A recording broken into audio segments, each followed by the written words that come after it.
এই বৃষ্টিটা ওর জন্য তোর এত দরদ কেন রে? ও তো সারা একটা চোখ।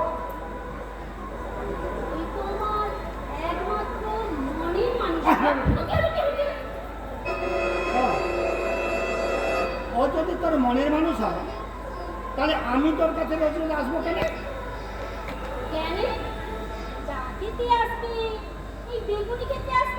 বেগুনি দেখতাম না কিছু করেছে। আজ থেকে তোর মুখ দর্শন করবো। আমার টাকা দিই। আজ ভীষণ রেগে গেছে দেখছি। পুরুষ মানুষের একটু একটু রাগ থাকা ভালো। ওই মুখ করে বৃষ্টিটা শুনলে তো কোনো রাগই নেই, কেমন ফুলকি বরফের মতো ঠান্ডা। এই বৃষ্টি আমার তো রাখতে জানে না, আমার রাগটা বুঝলি, আমার রাগটা না ভীষণ। লোকে বলে জনার্দন বাপুরির মতো রাগ নাকি সিঙ্গেল।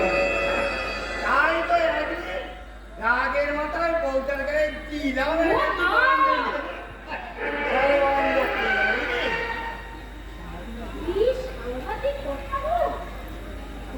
তুমি উড়িয়ে মেরেছো?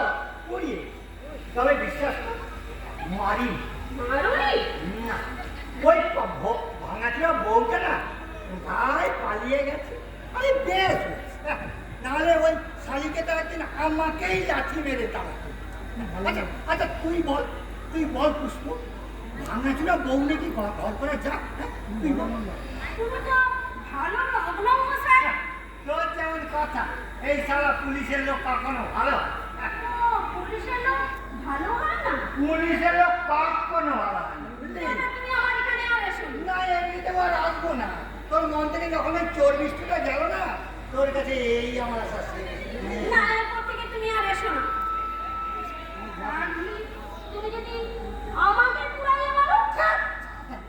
আরে তোকে পুড়িয়ে মারবো কেন? আরে বউরে পুড়িয়ে মারা যায়। তাহলে মেয়ে ছেলে এই না না না, আজকের ব্যাপারে বেরিয়েছে। কোথায় যেন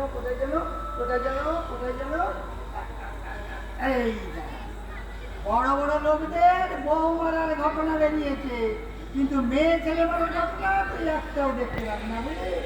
তোর কোনো ভয় নেই। কেন বাজে খিচিমিচি করছিস বলতো? সারা মুখ করতে একটা কথা বেঁচে গেছে, তখন থেকে খিচিমিচি। আমি যাই বল, তুমি আর এখানে এসো। আরে বলছি তো, তোর কোনো ভয় নেই। আমি মরতে চাই না গো, আমি বাঁচতে চাই। এক মুখ নিঃশ্বাস নিয়ে আমি বাঁচতে চাই। কেন মারবো? তখন থেকে বলছি কোনো ভয় নেই। একই কথা বলে যাচ্ছে। তুমি আমার ঘর থেকে এক্ষুনি বেরিয়ে যাও। তুই আমাকে ঘর থেকে বের করে দিবি? তোর এত বড় সাহস? তুমি যদি এক্ষুনি ঘর থেকে না বেরিয়ে যাও, আমি কিন্তু চিৎকার করবো। তোর চিৎকারে পাড়া মাঠ করে দিলে তোকে বাঁচাতে কেউ আসবে? একজন আসবে। আরে আমি সারা লোকাল থানার হাবিলদার জনার্দন বাবু। আমার কোন সারা কি করবে? পারবে, পারবে? পারবে। পারবে কোন সারা?